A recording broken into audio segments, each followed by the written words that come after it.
All right, let's jump right into this explainer. It is June 1st, 2026, and honestly, the world is facing some massive geopolitical and economic shockwaves today. We're looking at this deeply interconnected web of events where a single decision made in one capital is literally instantly rippling across global energy markets, tech sectors, and international shipping lanes. And the stakes today really couldn't be any higher. Iran has just announced a formal pause on peace negotiations, and they've issued a severe maritime threat. They're citing the continuing U.S. naval blockades and escalating Israeli ground offenses in Lebanon as direct violations of their ceasefire.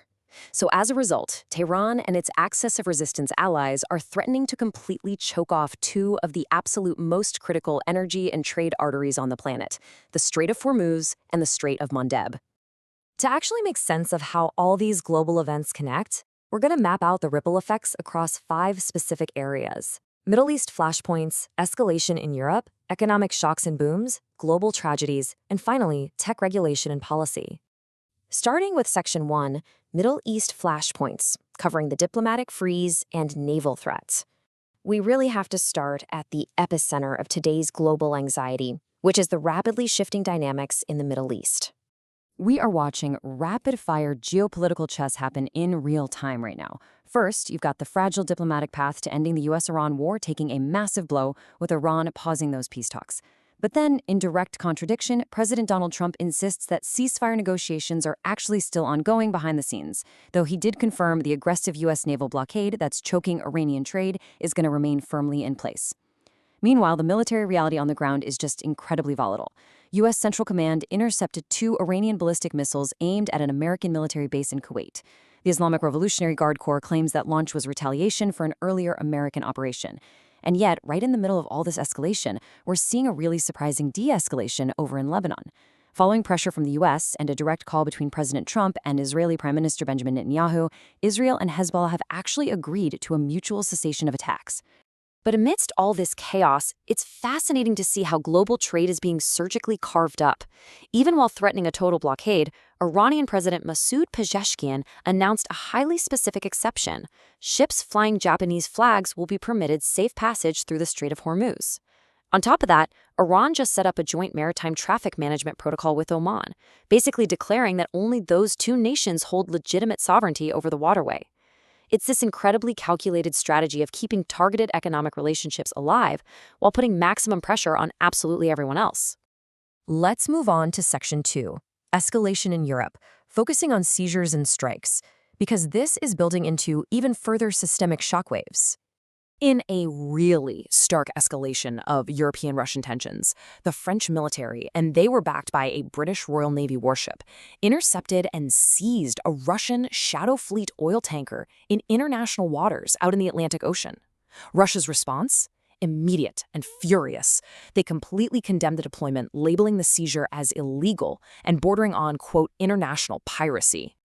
Simultaneously, the ground war in Ukraine has intensified heavily, and it is directly impacting civilian infrastructure. A targeted Russian missile and drone barrage rocked Ukraine's capital today. Mayor Vitaly Klitschko confirmed that these strikes caused widespread electrical grid failures across Kyiv and, tragically, triggered a massive fire inside a 9-story residential apartment complex in the Podol district. So, moving to Section 3, economic shocks and booms, where we have energy panic versus tech euphoria. How are these massive macro conflicts actually rippling outward into the global economy? Let's look at the stark divide. Driven directly by the panic over Iran's maritime threats to shutter those global energy choke points, crude markets just spiked violently. Brent crude surged over 4% to settle at $94.98 per barrel, and West Texas Intermediate jumped to $94.20. This massive surge effectively wiped out a huge chunk of last week's peace optimism drops, and it's heavily spiking global inflation fears. The geopolitical chaos is, without a doubt, about to show up directly in your energy bills. And the physical realities of these infrastructure collapses are having real corporate impacts too. A prominent Canadian hotel operator, Blue Diamond Resorts, officially ended its operations on the island of Cuba, just walking away from 62 managed properties. They cited compounding logistical bottlenecks, severe reductions in commercial air service, and those frequent infrastructure blackouts tied to the ongoing Cuban crisis.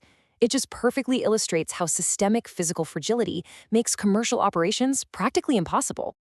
But juxtaposed against all that energy panic, we're seeing an incredible tech boom keeping global indices afloat. Wall Street just managed record closes powered by big tech. Nvidia led the S&P 500, leaping 6.2% following AI product updates from CEO Jensen Huang. Across the globe, South Korea's Kospi index surged 3.7%, and that was fueled by a massive 53% annualized spike in semiconductor exports. And over in Japan, SoftBank soared an incredible 21.2%, which officially makes it the country's most valuable company. So, the digital world is absolutely booming even as the physical world fractures.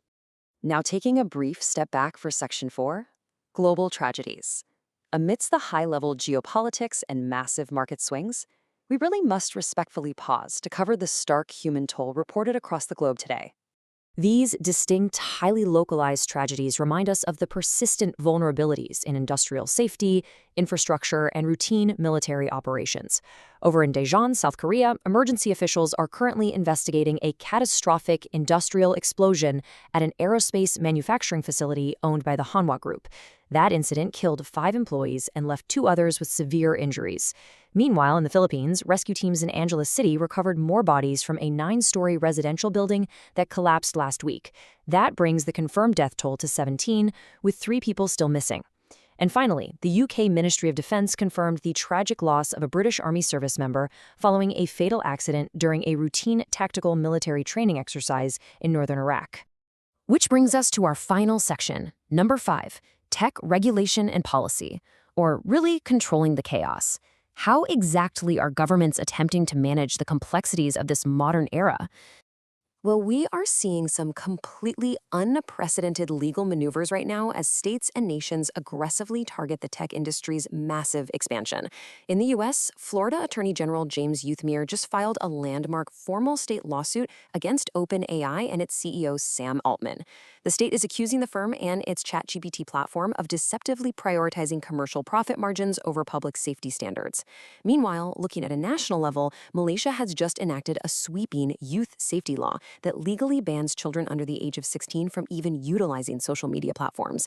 And tech companies that fail to enforce those verification checks, they're going to face massive corporate penalties of up to 10 million ringgit, which is about 2.5 million US dollars.